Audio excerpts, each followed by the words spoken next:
U.S. empire is weakening. Its global dominance is declining. So what Trump is trying to do is he's trying to strengthen the U.S. empire by dividing and conquering U.S. adversaries. What Trump is looking for is not peace. This is not about peace. This is a strategy to try to maintain U.S. imperial dominance. And the strategy has been debated openly in the Western media, with major foreign policy-oriented media outlets asking if Trump can split China and Russia. China as a threat to Western so-called Judeo-Christian civilization, because China is an atheist country. They, of course, have a racist view of China, seeing China as, Asiatic hordes threatening white Westerners. And if you listen to Fox News or any other conservative media outlets, they have been saying this for years.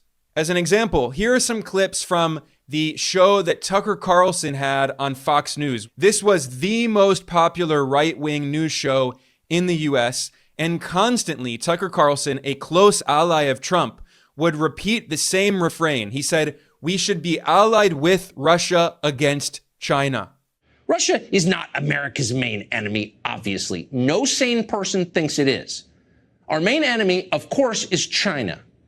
And the United States ought to be in a relationship with Russia aligned against China to the extent that we can. The biggest threat to this country is not Vladimir Putin. That's ludicrous. The biggest threat, obviously, is China. If Russia ever joined forces with China, American global hegemony, its power would end instantly. You'd have the world's largest landmass and largest natural gas reserves allied with the world's largest population and world's largest economy. So a Russia-China axis would be not just more powerful than the United States, but much more powerful. It would have the scale to control a lot of the world's economy and trade routes and raw materials. It could project military force that, posturing aside, we actually don't have the power to stop. If Russia and China ever got together, it would be a brand new world, and the United States would be greatly diminished. Most Americans agree that would be bad. In fact, back in this hearing, he claimed that China wants the war in Ukraine to continue because he said the more that the U.S. wages this proxy war in Ukraine, the less time and money the U.S. has to focus on trying to weaken China. The Chinese see great benefit in Ukraine as well, because they view it as the more time and money we spend there, the less time and money and focus we have on them.